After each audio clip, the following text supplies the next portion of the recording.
have public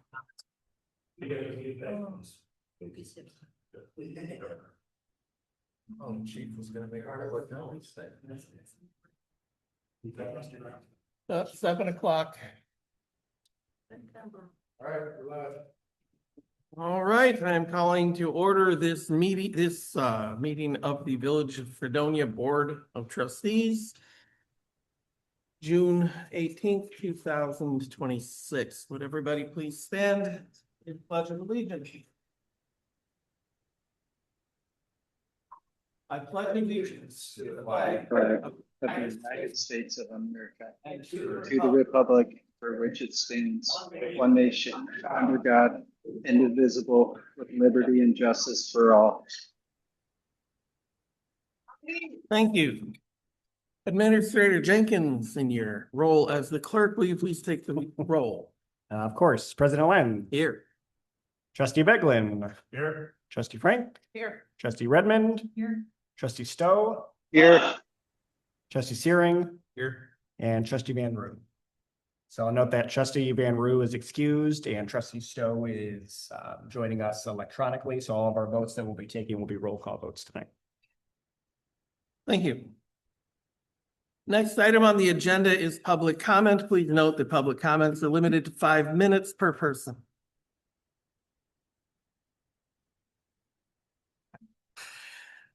All right, so onward.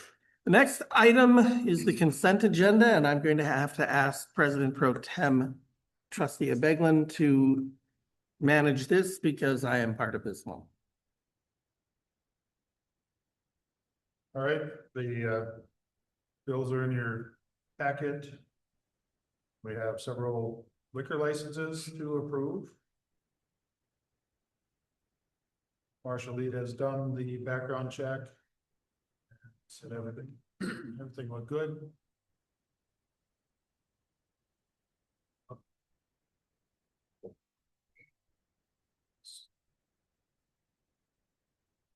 I'll make a motion to approve the consent agenda. A motion. Second. And the second.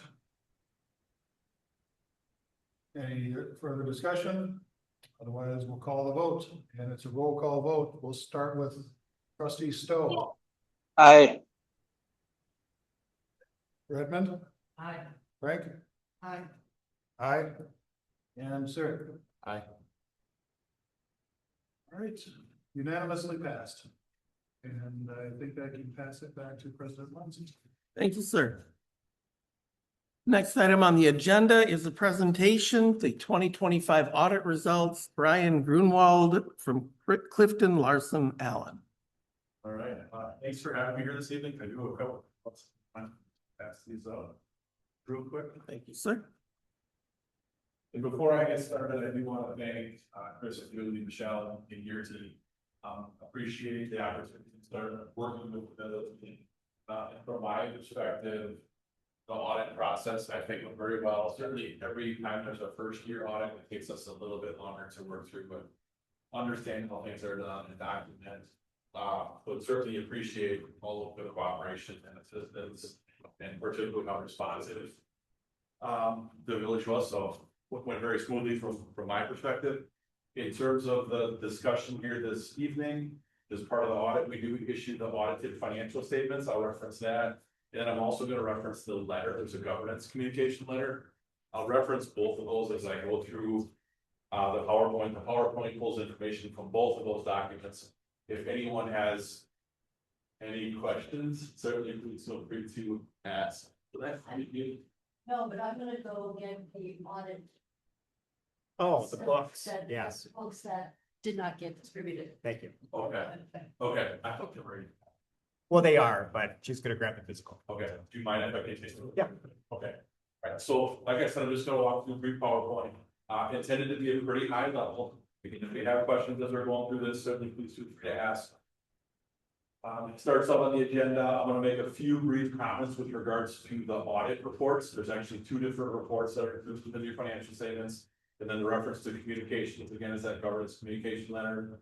I have a few brief financial statement highlights. Again, those are pretty high level. And then the reference to regulatory standards.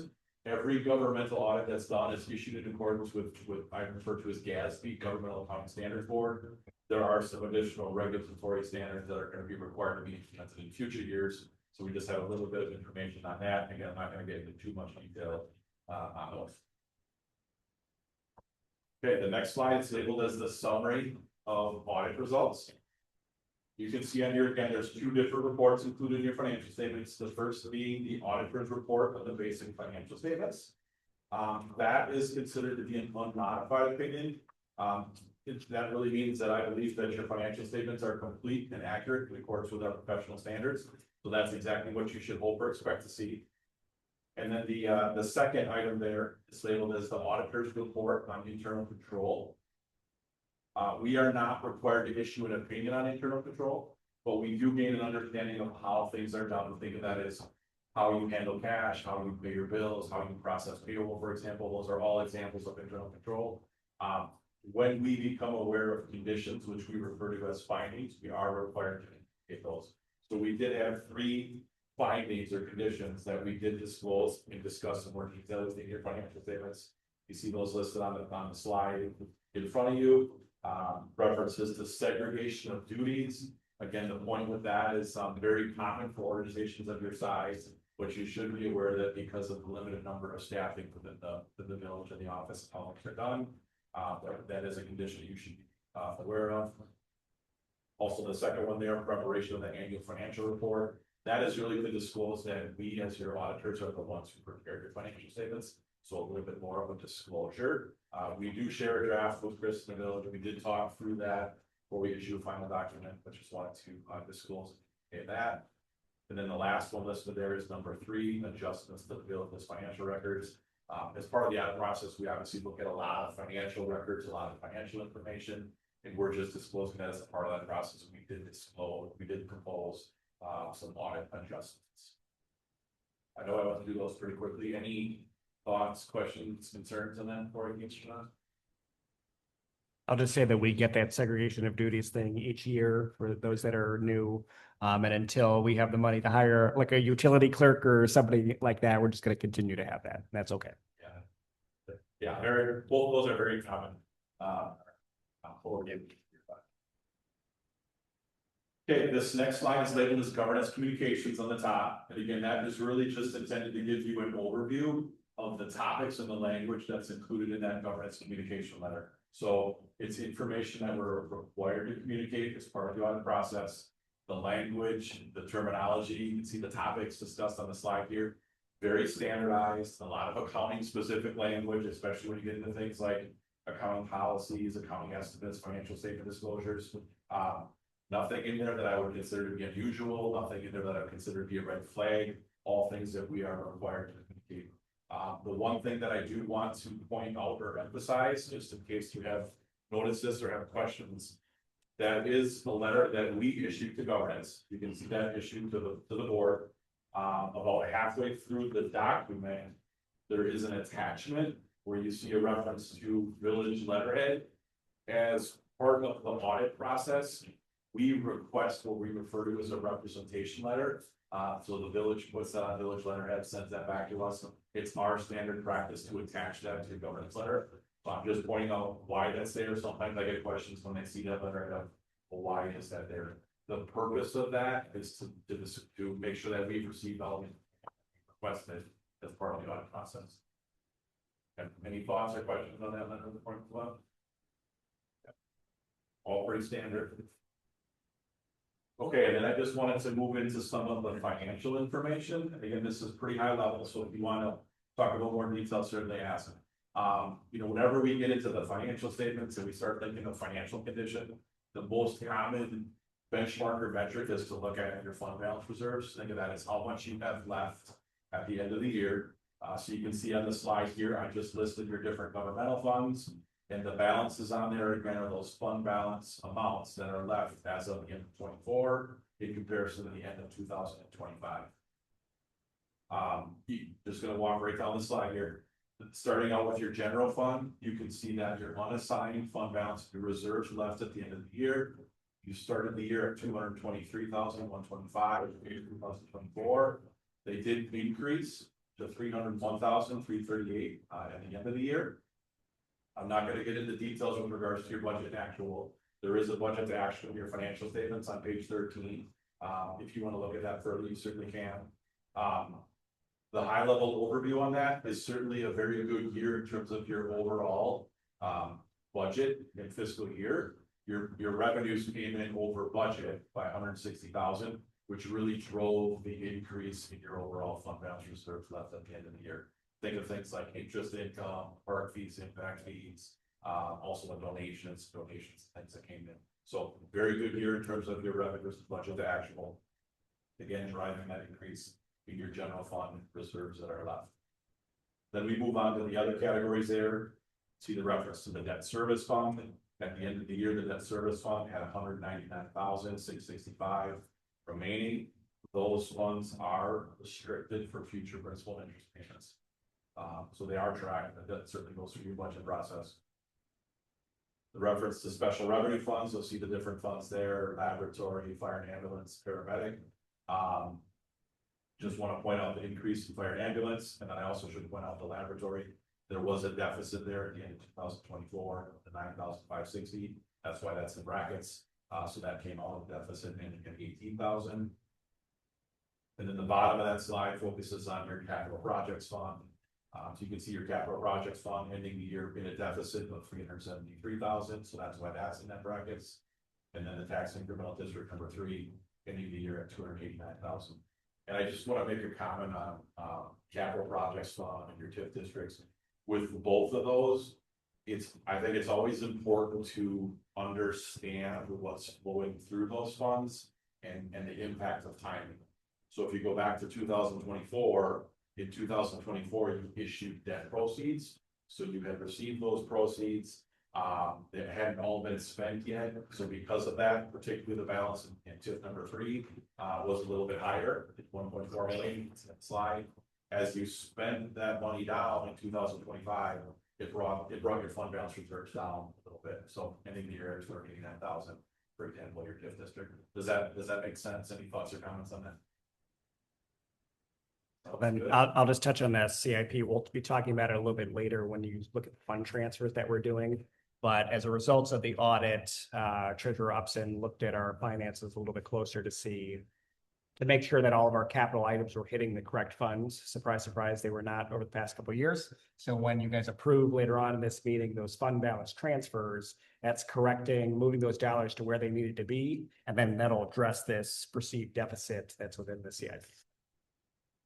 Yeah, and we did talk through that in detail as part of the audit process. And some of that, I'd say, was also probably trying to ask questions and understand what happened in 24 in earlier years. Why was the debt issue? What was it used for? As we had drafts of the financial statements, we talked about that again. So just want to point out that it's normal to do that adjustment via a transfer. So to do that in 2026 with a transfer is perfectly fine. Okay, this next slide is labeled as the unassigned fund balance as a percentage of actual expenditures. Just want to point out that this is only looking at your general fund. And from a benchmarking perspective, a lot of times we'll get the question of, well, how much unassigned fund balance should we have or do we have, and how do we benchmark that against other communities? This is the most common way to do that, to compare those unassigned fund balance dollars, the amount of expenses flowing through your budget, and express that as a percentage. So from a policy standpoint, you see the reference to the 30%, the red line there, so flat 30%. That's what's dictated in your policy. You can see your actual experience the last few years. I know there's been a conscious effort to increase your fund balance a little bit. So ending the year at 22.8% for 2025 exceeded the previous percentages for the last couple of years.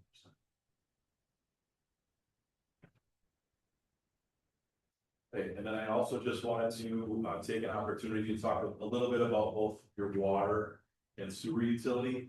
So this next slide is labeled as the water utility results. And the purpose of this is, again, just to walk you through at a high level what were your revenues, expenses, and really how did you end up for 2025. So again, you'll see the reference to the two columns, 2024 versus 2025. I'm just going to touch on a few of the lines here. Starting on the top with your operating revenues for the water utility. Operating revenues pretty comparable to the, to 2024. Ended the year down just slightly at 476,248.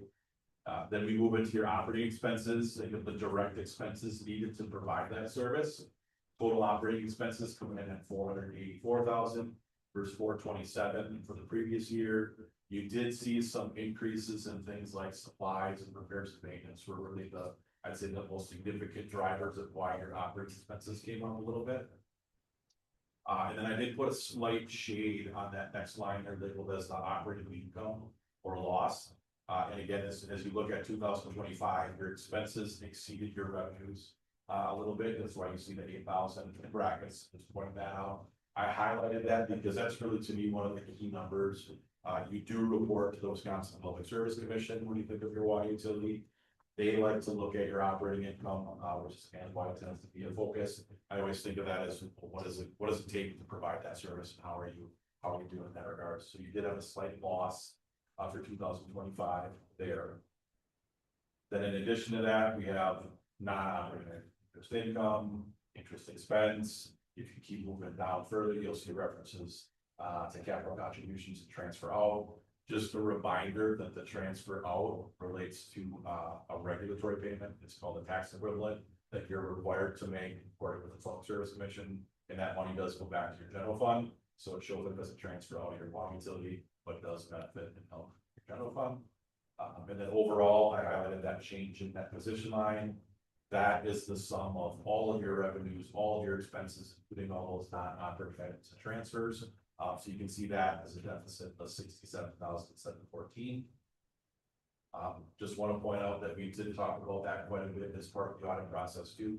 My recommendation there would be to continue to watch your water utility pretty closely, see what happens in 2026 with regards to revenues and consumption usage, and then also what's going on the expense side. Again, just need to watch it closely and think about, okay, well, what do we anticipate for 26? How does that affect what you anticipate for 27 and 27 budget? And at some point there, and again, I know I don't have a lot of history on that, but you might have to think about water rates and rate increase at some point there.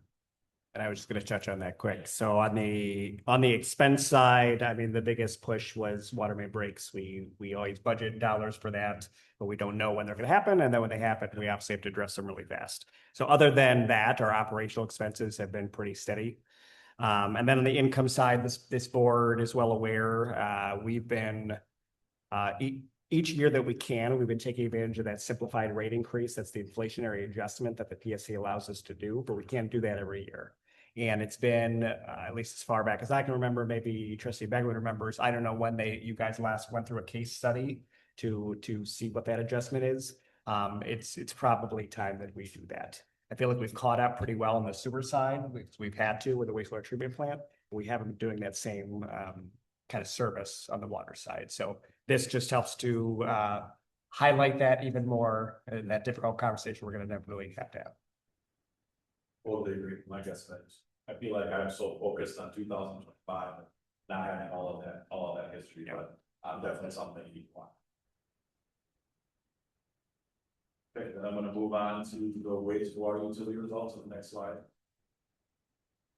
So similar format, operating revenues you can see coming in at 784,000. Then we move into the operating expenses. Operating expenses and depreciation coming in at 887. So their 2-year expenses did exceed your revenues. So you have that loss of 102,000. In addition there, we also have some additional revenues. We've got the line from the other, the interest income, also your interest and fiscal charges. And then again, we've also got capital contribution transfers out. So there too, I just highlighted the operating loss line and then also that change. Position. So again, the change in that position there, you can see the reduction of and certainly when you think of the budgeting process, the fact that your sewer is not regulated, you have the ability to change those rates whenever you see fit, does make it a little bit easier to monitor them.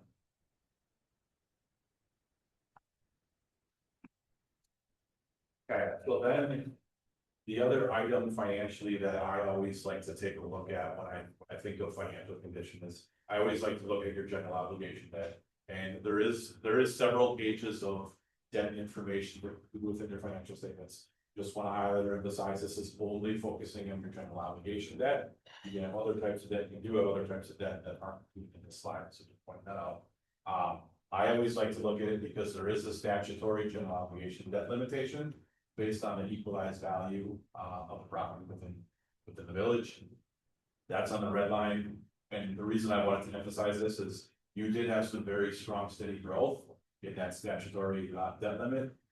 It actually increased 33% over the 3-year period here, so I certainly thought that was noteworthy. Wanted to highlight that.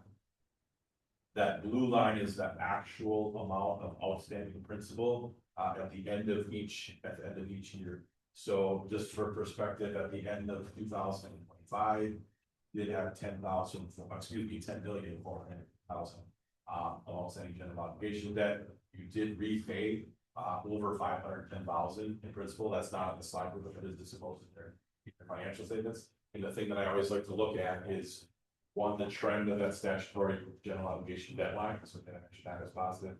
And then I also like to look at the gap between the limit, that red line, and how much you actually have outstanding debt, that blue line. So you did have a gap of almost 5.2 million, and coincidentally, the gap at the end of 2023 is 5.3 million. So very comparable in terms of that gap, 23 to 25 over that 3-year period. So, and again, I know as part of the budget process, obviously you're focused on what debt do you have, what needs do you have, and then how does that tie with what you're levying. This just gives you a snapshot of that levy. And remind me again, is the TID debt included in this? This is all general obligation debt, yes. Yeah. Yeah, exactly. Good question. Okay, and then the next few slides, you can see we move into the GASB governmental accounting standards board of that regulatory environment. I'm gonna go through these pretty quickly, and my intent is just to, one, let you know that the governmental accounting standards board, they have been very active in the last several years. We did issue or implement GASB statement number 102 for this new audit. This is just giving you a real high level overview of some of the things that are in the pipeline. This first one there, like this GASB 103, it is required to be implemented as part of the 2026 audit. If you care to see more information, you can certainly go to our website, there's more information there. But we'll make sure we work with Julie and Chris and make sure that things are properly implemented. This is just gonna have some minor presentation changes when it comes to things like how are your water and sewer revenues and expenses submitted, and how some of the budgetary information presented. Right there. The next one is GASB statement number 104, deals specifically with the disclosure of capital assets, again required to be implemented in 2026. I would describe this one as a subtle presentation change in terms of what's going to be in this capital asset notes. Will not change how you operate, how you budget, how you do anything on a daily basis. But I just wanted to let you know that's on there. And then the last one that's on there right now, this statement number 105, it's titled subsequent events. Just want to point out that it's not required to be implemented until 2027. Just sharing information on that. Really just intended to provide some clarity as part of the audit process. We're doing our audit through fiscal year end, so through December 31st, 2025. We're always required to think about and consider what happens from that date with the date we issue our report. So this just provides more clarity of what we're gonna have to do. So just want to let you know that those things are out there. And certainly if anyone has any questions or thoughts or feedback, I'd be happy to entertain any thoughts or questions that you have.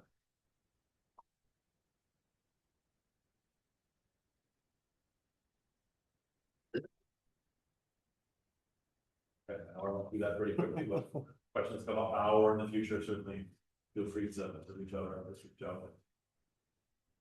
Again, want to thank the village for making the move to CLA. I think that's a process. Very well, I certainly appreciate the effort. Yeah, I'll just speak of that really fast before you leave, that I want to thank the board for allowing us to move from Baker Tilly to CLA. It's been truly a breath of fresh air for us. And I mean, Treasurer Epson, she's shaking her head. We've really enjoyed this change, and Brian's been great to work with. So we look forward to many more years. Keep it up. Thank you for your presentation. Thank you.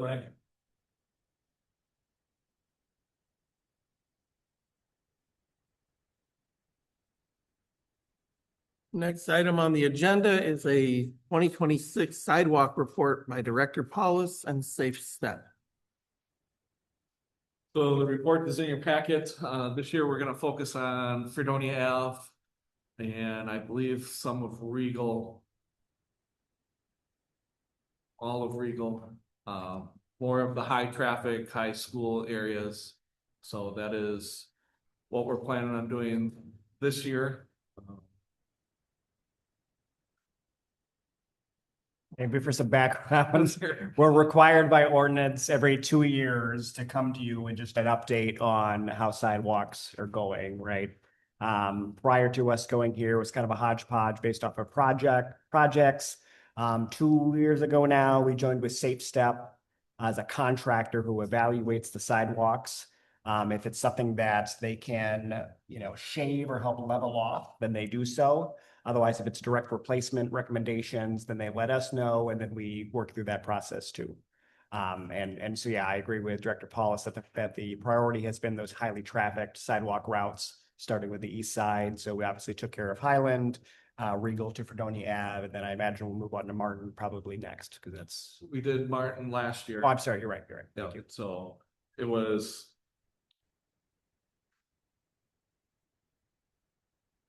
Highland. It was a little bit in 24 just because we started with the new company, so we wanted to see how they'd work out. And then we did Martin last year, and then now we're gonna do Fredonia Ave, and then we go from there. But he goes around through the village and he gives like the higher risk areas, and then that's where we focus on. And Can you then define- anything that's in there for like crosswalks that don't have ADA compliance, then that's where we spend the money and make them ADA compliant. I was gonna ask, can you define what a high risk factor is? No, I don't have the ordinance in front of me, but it's like anything over 3/4 of an inch of lift on a sidewalk section that would necessitate them of cutting it down or shaving it, or if it's like a tree lift or, construction that damaged it, then those are the areas of high risk. And you said you're gonna focus on Fredonia Avenue? Fredonia Ave is this year. There was just road construction on Fredonia a few years ago. Were the sidewalks not part of that? I don't think so. I think maybe the intersections of like Wilson was done, Regal was done. I believe Fillmore was done. But yeah, but now that was only intersections that I've seen, so now we're going to every section. So every piece of sidewalk gets walked and measured and. So this map that's in here isn't up to date. The what's that? The map that's in here isn't up to date then? Yes. I think he screwed up on his colors. I'll say because Highland Drive says it's red, so like. Yeah. it's already on. Highland should be done, right? Yeah, Highland's done and then Martin's done. So yeah, I think he was trying to color code what was done already and then what we're going to. Is Regal done? Regal is not done. That was gonna be part of this year too. I think he was gonna start at Regal and run all the way up to. I think he was gonna get to it Morrow and then come back to Regal.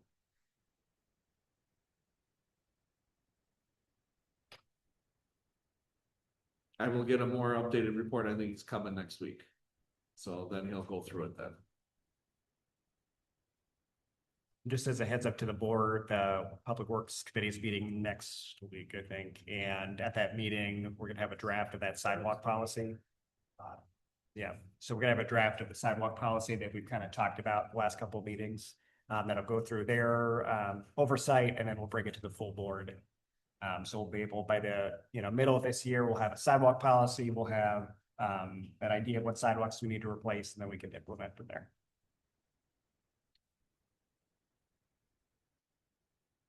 Any other questions? Well, thank you. We will move on to report on village committees. First report is the Planning Commission, and since I'm in charge of that, the report is in the packet here. We approved conditional use permits for Codis LLC and RJ Fredonia. We also discussed Badger Paperboard, who issued a site plan to the board, to the commission or committee. And we approved the site plan pending submission of a couple of missing documents. Submission and approval, lighting, landscaping, parking designs. We also had a suggestion from one of the members that as we have very frequently waived the aesthetics requirements in our zoning, having to do with, facing and so forth on buildings, it might be time to revisit that part of the zoning code to see if we need to have that in there at all, since we seem to waive it more than we don't. But, and it was a relatively short meeting. Any questions? All right, the next meeting, committee, Zoning Board of Appeals. And I give that Administrator Jenkins. report. So the ZBA met to consider Mr. Gibbs' request. He's at 217 North Wilson Street. He wished to have a detached garage that was going to exceed our 15-foot requirement. The ZBA found that he did meet the exception requirements to grant a variance, so they allowed that not to exceed 22 feet in height. And if you have further questions, you can check it out here in a minute. Thank you. Next, we have a report on operations of the village. First item, village president. So since our last meeting, which was in May, we've had the opening of the Port Washington State Bank Splash Zone. That was attended by a number of people, but it was a very cold day in May, so it was not as attended as it might have been. On Arbor Day, we had a planting of a pear tree behind the village right here, the village hall right here in the hill behind us. And it's going to be a centerpiece for a memorial for longtime village resident, former trustee and former president Don Dorwart. And we recognize former trustee Natalie Eipert for her service to the village. The next report from the village administrator. All right. I hope that everybody's been able to drive down Innovation Drive and see the exciting action that's happening down there. I know I'm excited every time I drive through. 9 ladies dancing, has walls up and a roof. Paulson Mechanical has his foundation work in. Laura Logan just got approval for all of her site plans, so she's going to get going here really soon. It's just really exciting to see all that growth finally happening down there. In addition to that, conditional use permits were approved for the storage units and for Solver at the Guy and O'Neill building. There'll be an upcoming conditional use permit for Mr. Gasurowski for his uses now that we kind of have a good feeling of what he's going to be using those buildings for. It's a kind of open secret that Badger Paperboard is going to be expanding here in Fredonia. So we are really, really excited. I don't know if I can emphasize this enough that the one piece of the TID puzzle that we needed to have happen was for Badger Paperboard to expand, and they're doing it. And that's really exciting. That didn't happen without a lot of work. We have been working with them for 3 years now to help incentivize them to do that. I could share with you that the state of Wisconsin, through the WEDC, also awarded them $200,000 of grant dollars, again, to keep them building here in Wisconsin. For those who don't know, they also have 2 other locations in other states that they could have expanded in, and they chose to do it right here in Fredonia. So that's, again, a big deal. And when we're able to celebrate that more publicly, we'll make sure we'll be doing just that. On the fiscal stuff, we talked a lot about the budget. Some grants came through, which we're excited about. The $75,000 for the stormwater management grant was officially awarded to us. So watch for a contract for that coming pretty soon. We also got $62,000 from PWSB for our pavilion at Marie Krause Park. So watch for that official announcement as well. And then we have a couple other fishing lines out there for some other dollars that I look forward to updating you all about. Treasurer Upson and I are reviewing our budget to actuals. That typically happens after the 6-month mark. So you guys will approve the resolution tonight for fund balance transfers. Her and I will work on those line item updates. And then that allows us to have a cleaner audit when we get to the end of the year and then start our 2027 budgeting on a good step. For public safety and public works, I can let these guys cover most of what they're doing. But the big thing is we have a lot of different fiber networks coming through the village. It started off with just one, and then it was two, and now it's four, and now it's five. So we have many different companies that are chomping at the bit to come through Fredonia for their various reasons. But that also means we're trying to manage everybody who wants right-of-way access and, you know, whether they're boring or they're doing road inserts or if they're just hanging them overhead. We're trying to have a clear handle of that because undoubtedly we're going to have residents that are calling us too, wondering why are these people in my backyard and why is everything getting marked? And we want to have a clear understanding what that is. So know that we're trying to understand what that is. So we were ready for all of those residents. As President Lynch shared, the splash zone is officially open. While we've had some kinks along the way, I kid you not, every decent weather day or sunny weather day, there are kids down there. It's really awesome to see. I mean, I can probably count, you know, hundreds of families that have been down there just since we've opened a month ago. And if you follow social media, you know, when we adjusted the hours based off of feedback, I mean, that was met with much cheer. So we appreciate all that. Tuesday 2 is kicked off. Thank you to Trustee Searing for helping volunteers and everybody else who's been able to make this an awesome event series. Those continue to do very well. Madonia is coming up before we know it in July here. Sorry, Director Paulus. We have new obstacles getting created thanks to our Parks and Rec lead and a donation from Noines. So we're excited to launch all of that. And then let's see here. Anything else important to share?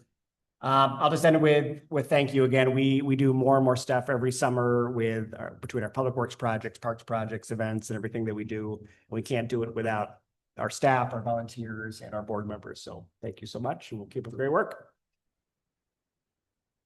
Thank you.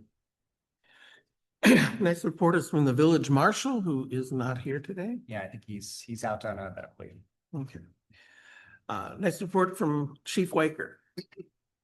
So in the packet, you have my monthly report. If you want to know that up in the training session, you know that we had fire training at 130 Meyer Ave. That's assisted living up in Middle Street.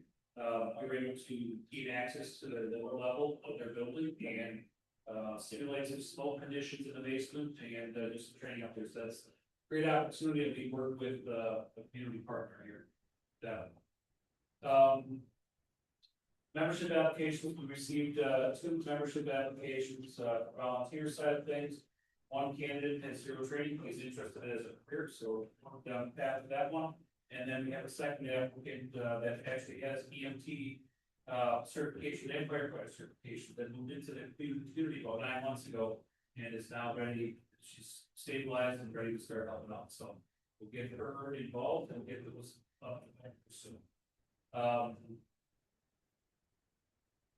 In May here, we concluded the final review of all of our EMS staff trainings and paramedic staff training so they get their license redone for the triennial relicensing period that ends here in June of 2026. So that's exciting news there as well.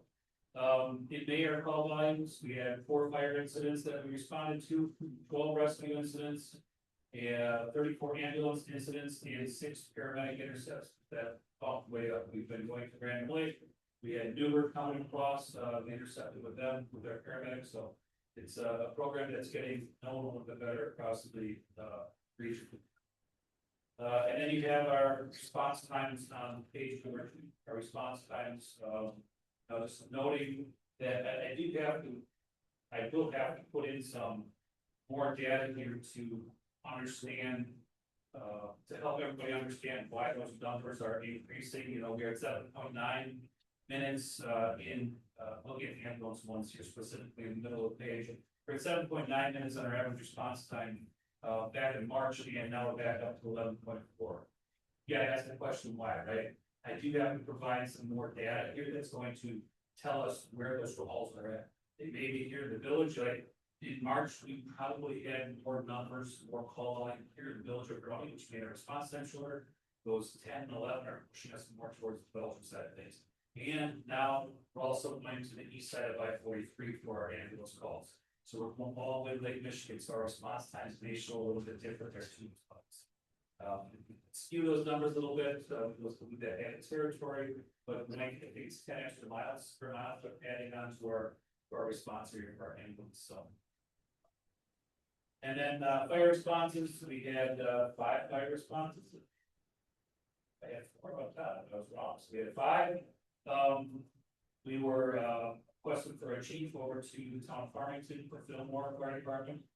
On 5/14, we had a fire incident here in the village of Fredonia, that we responded to. And then on May 15th, we had a grass fire that we were doing mutual aid to out on Cedar Valley.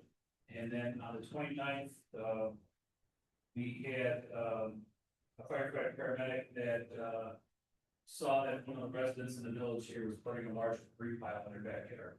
It was like 10 o'clock at night, and, it's actually Mike, and he responded over there to let them know that the village has burning ordinance, and flames were 10 to 15 feet tall in the air, so it was big, but. So, we just made the residents aware that there's no burning policy here in the village, and unless it's a campfire or a campfire, so. And then we had a single time activation, mutual false line.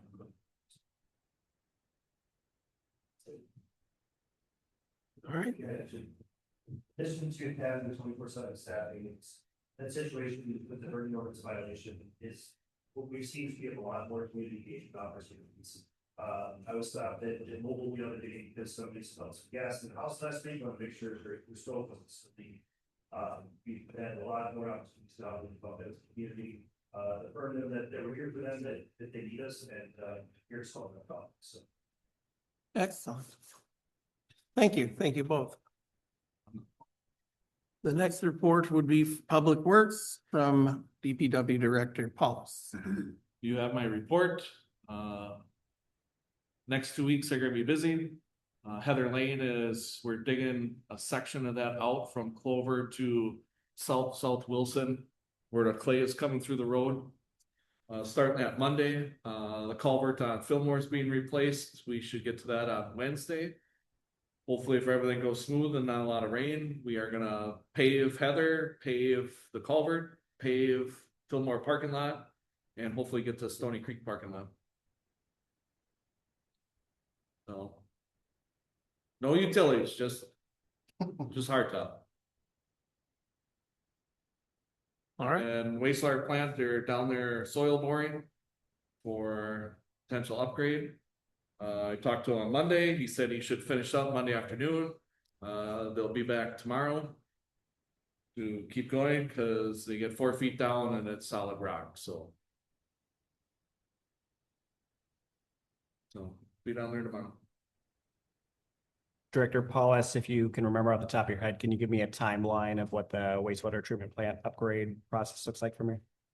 I know we'll be talking about it and reviewing the plans in next week's Public Works meeting. So it's submittal to the DNR the end of June, up to 90 days for approval. After approval, I believe then it goes out for Through the bid process. then I think it goes out for bid. So hopefully we are not competing with the data center and everything goes sky high, but hoping it doesn't. And then if everything goes good, then we start.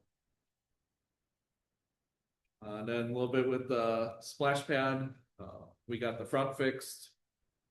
Next week we'll go down there and start programming again to see. We don't need some of the features to be shooting 10 feet in the air, and some that are only a foot. So we're still working on that. All right. Well, thank you. The next report would be from the village clerk, who is on vacation. It's in your packet. Yes, so it's in your packet, yes. I'll just be her for a second. There's an August partisan primary. Don't forget. So come vote. This is true. Village treasurer Upson. government reports. I've been working on typical tasks. The ETF new website launched for administrators. So I've been in that this week, making sure that all the cutover data was good. And then it launches to the employees 1st of July. So everyone needs to have their My Wisconsin or whatever ID setup it is. Because then come this fall, open enrollment will be through that, any new employees, any benefit changes. Or, any qualifying light events and all that kind of stuff needs to go through there, so. I'm looking forward to the employees being more. I guess front facing, interactive with their own benefits, and then I would just be going in and doing the review and approval kind of status. That then goes to the ETF. All that, so, should be a lot nicer. The website so far is actually pretty nice. Last summer, they launched the UW system. And I think that went pretty well, so now it's just, some of the state and local, employers that are left to now go live.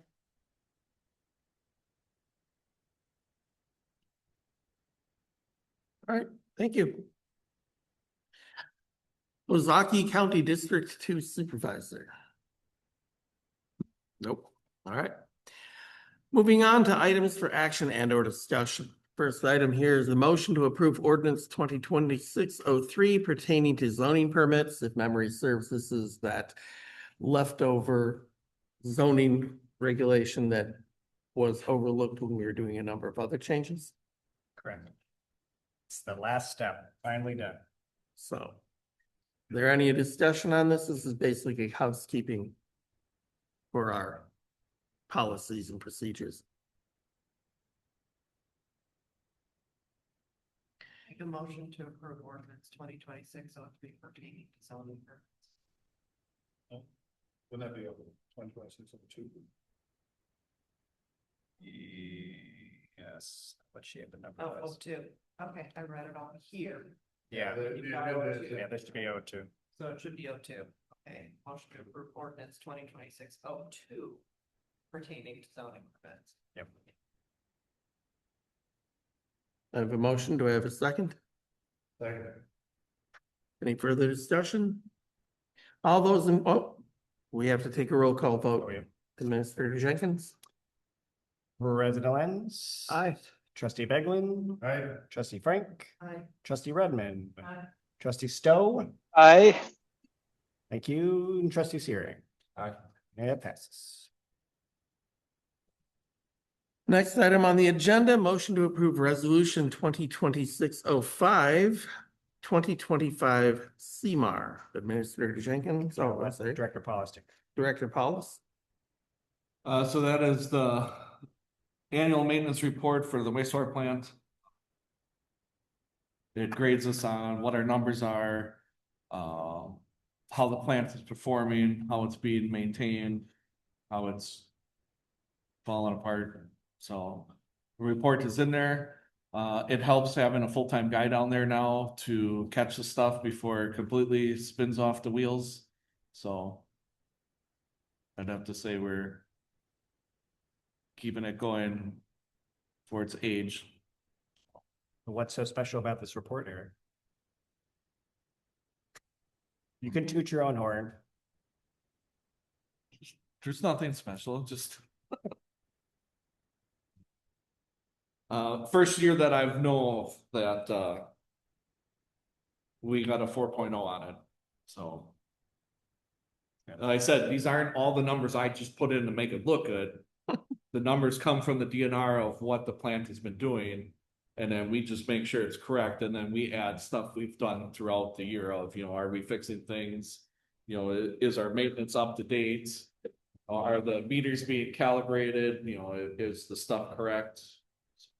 And then it falls on the treasurer to make sure she's put money in there for me that if there is an issue, that the fund balance is where it should be. So, from the maintenance to the money part, It's been spot on. So our wastewater plant has a perfect score. Wastewater plant is a perfect score. That's on the maintenance. I'd have to say with the plants in the area to this plant, we actually, and we have protocols in place for like heavy rains. And I believe it was March where we had that lot of rain. Like we have to go and plug things out there so they don't flood. And I think that helps us. And we had an extra storage, which is why coming to the end here for land applying our solids, like we were full because of that rain. But we have processes in place that when it's gonna rain, we go out there and we start plugging this stuff so we don't float away. So, but out of the plants in the area, this is the only one I've seen that didn't have an issue with that rain in March or April. So did pretty good. Numbers were starting to tail off there, but we held. Well, congratulations to you and your team for scoring an A. Well, we're excited for you internally. So no, it's good. It's a maintenance thing. It helps having your own lab where if a number's wrong or something's messed up or we have a equipment failure on one of the days we test, we still can test right away. Otherwise, if we're sending it out, we don't know for 2 weeks. Well, now we know right away, so we can fix that. So that helps. Any other question? Do I have a motion to approve resolution 2026-05? Motion to approve resolution 2026-05. Second. Any further discussion or questions? All those in favor of approving resolution 2026-05? Sorry? Oh, I'm President sorry. Lenz? What? I'm doing a roll call vote. Oh, President Lenz? I forgot. It's all good. Trustee Beckman, Aye. Trustee Frank, Trustee Redmond, Trustee Stowe, Aye. and Trustee Searing. Aye. Thank you. And it passed.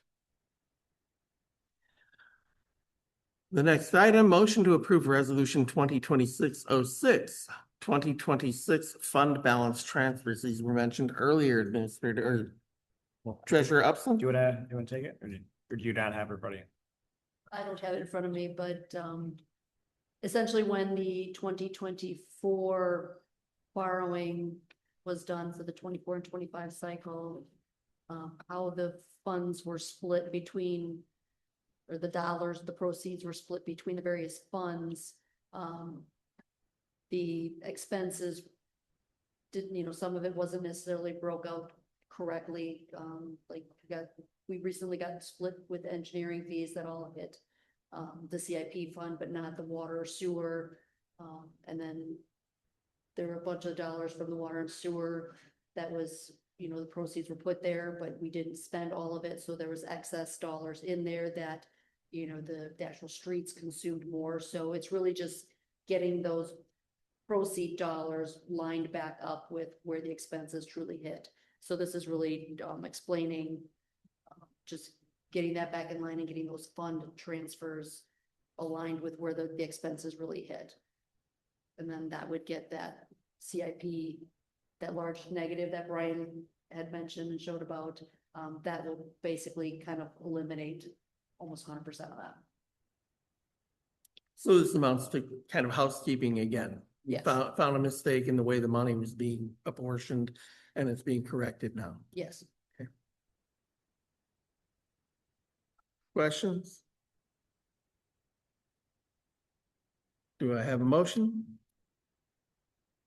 Motion to approve resolution 2026-06. Second. Administrator Jenkins, will you please take the vote? President Lenz, Aye. Trustee Beckman, Aye. Trustee Frank, Aye. Trustee Redmond, Aye. Trustee Stowe, Aye. and Trustee Searing. Aye. And that approved. Thank you all. Next item is the motion to approve expanded bank services with Fort Washington State Bank. This one I Mr. can, Jenkins. yeah, this one I can take. So for those that were around, so I think Trustee Beglin and I, we remember that 4 or 5 years ago, the village had all of their dollars at PWSB, the local bank here in town. When I came on board, they were not, I'll say, the best in the market for interest rates. The easy change was for the village to move all of our reserve accounts to LGIP, that's the local government investment pool. Local government investment pool is managed by the state, and it's literally what it sounds like. It's all local governments coming together, pooling their money together, and thus by investing together, they get better returns overall. So at that time, that was a logical move for us to do. We moved all our dollars there. And as you can see noted here right away, especially you think about 3 or 4 years ago when interest rates were really high, we were netting a lot of dollars, 100K per year in interest revenues. So that time of high interest has gone away. And at the same time, PWSB, to be frank, wants more of our business. We met with them over 2 or 3 times and put our parameters in place. We said, well, you have to match or beat LGIP's rate. It needs to be organized in a way that is compatible to the way that LGIP outlines its structure. And then we want to see the convenience of, first of the month statements, being able to transfer between the accounts freely and not having the restrictions that some other, savings accounts options might have. So they came back with just that. They met the requirements that we had. So at this time, we feel comfortable recommending moving our assets from LGIP to PWSB at this half-year mark. So we do a clean cut July 1st. I think that's pretty much it. I don't know if Julie, if you had anything else to add. I mean, I know functionally you're excited about the change. Yeah, like Commissioner Jenkins said, even just as getting the monthly statements available on the first day of the month versus LGIP wasn't always available till like around the 8th day of the month.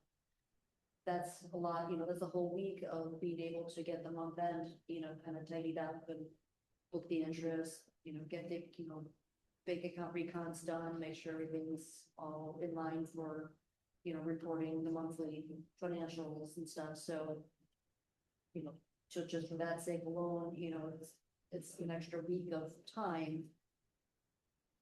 And then just being able to have, kind of a one-stop shop for, any kind of fund transfers that, need to be done with, bills that, get paid out, it's just a little easier than, the 2 separate facilities, going in, wiring and doing all that, stuff that we have now, transfers.